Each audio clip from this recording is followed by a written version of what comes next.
Hey there, everybody. Welcome back to The Seasoned Vegan. Today I have something pretty special for you. This is sweet pepper relish, and it is an absolutely glorious condiment that goes on pretty much everything. I like to have it on chickpea salad sandwiches, but you could also have it on burritos or hot dogs, or just on some crackers, whatever you want. So let me get into the ingredients because it's a fairly easy relish to whip up. So you're going to need some mini peppers, some shallots. I've got some vinegar right here, some sugar, and then right over here are my seasonings. And these are optional, and you can also get pretty creative with it. You can switch it up too. But I like to go in with some turmeric, some mustard seed, ground mustard seed, some salt, garlic powder, and crushed red pepper. So that's pretty much it for the ingredients. You're also going to need a little pot and a spatula. So let's get right into the recipe, okay? So it's going to be sweet mini peppers, and I use an entire bag of them because I like to have a lot of this relish on hand. It goes fast and it is so good. So I chop up, actually it's more like a dice. I dice up a whole bag of them, and then I throw them into my pot with some oil. And I like to use olive oil, but you could use any type of oil you want, really. Doesn't quite matter. So then I go in with my peppers right into that oil, and I cook them up for maybe, I don't know, like 5 minutes while I am chopping up my shallots in the meantime. So I've also got my shallots here. I think I used about 2 to 3. I'm not quite sure, but I'll put everything in the description down below so that you have exact measurements if you want to repeat this recipe yourself. So after my shallots are diced up, I add them to my pot with the peppers already in there, and then I'm just going to cook these together for like another 5 minutes until I move on to my next step, which is adding in my salt and my seasonings. So we're just going to go in one by one. First, I'm starting with my salt. That's going to help all the flavors start to really meld together and break down. And then I'm going in with my mustard seed. And I just like this. I don't know. I think it adds like a nice earthiness, a nice flavor. Then we're going to go in with our garlic powder. And that's just for a flavor booster as well, because I'm not using fresh garlic. And I like a little bit of spice with the crushed red pepper. If you don't like it spicy, just go ahead and leave that out.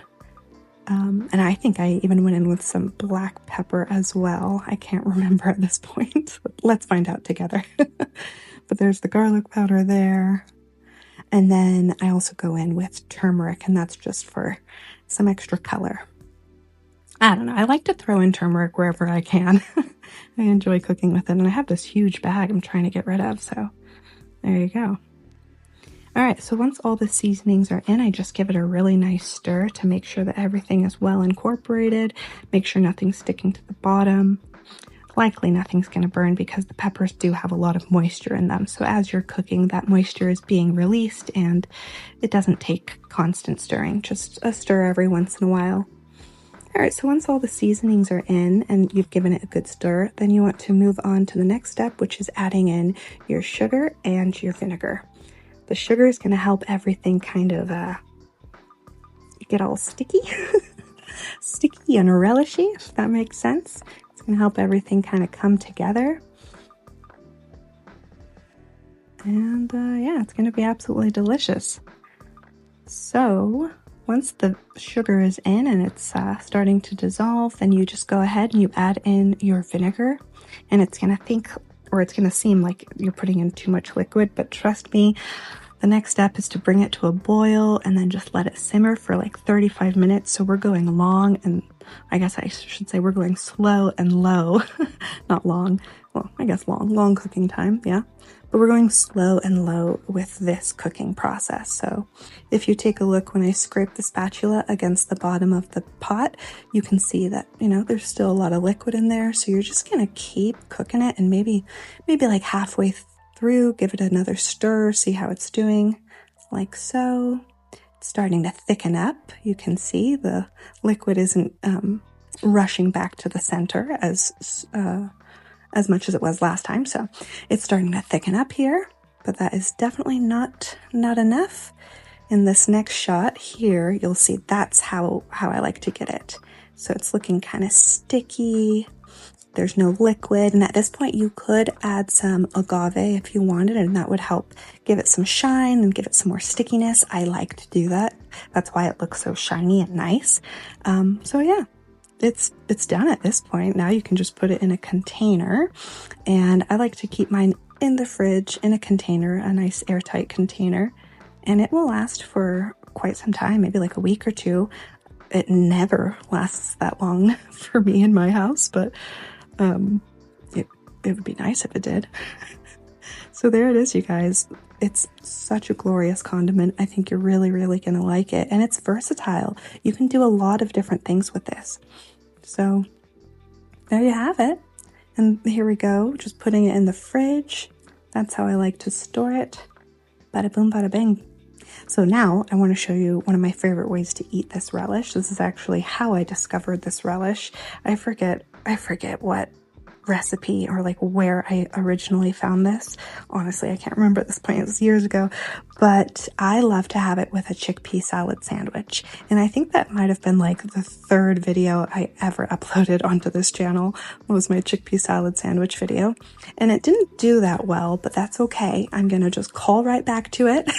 Maybe it'll perform better now. But in that video, I did say that I would share my sweet pepper relish one day. So here it is. Today is the day. All right. So what I like to do is just take some sourdough bread, put a huge helping of my chickpea salad mixture right on it, on that piece of bread, and then go in with a large helping of the relish. Oh my gosh, this relish, you guys, it's so good. It's sweet, it's tangy, it's got some spice if you choose to add some chili flakes to it. And it's just perfect. It's perfection. It really elevates whatever you're putting it on. And I haven't tried it on a hot dog yet, like a vegan hot dog, but ooh, I'm gonna have to do that sound because that sounds mighty good. So next I go in with some lettuce. I usually do romaine lettuce or like a baby gem lettuce. And then you can't skip the oregano. It's just so good. The oregano and the red wine vinegar really just kicks everything up to the next level. And I did forget my olive oil. I usually go in with like a little drizzle of olive oil too. And oh my gosh, it just sings. It is so good. Here's the red wine vinegar. Delicious. There we go. I was holding my finger on the top because I didn't want, like a whole bunch to spill out and get my bread all soggy, but I made it happen. There we go. That just looks so darn good to me. So darn good. Well, that's all I have for you guys today. Thank you so much for watching. I really appreciate you being here, and make sure you subscribe to the channel because I come out with weekly vegan deliciousness for you, just for you. Well, thanks for hanging out with me today, and next time I see you, we're probably going to be baking. We're probably going to be baking some apple muffins. 'Tis the season. All right, you guys, well, have a great one, and I will see you next time. Bye!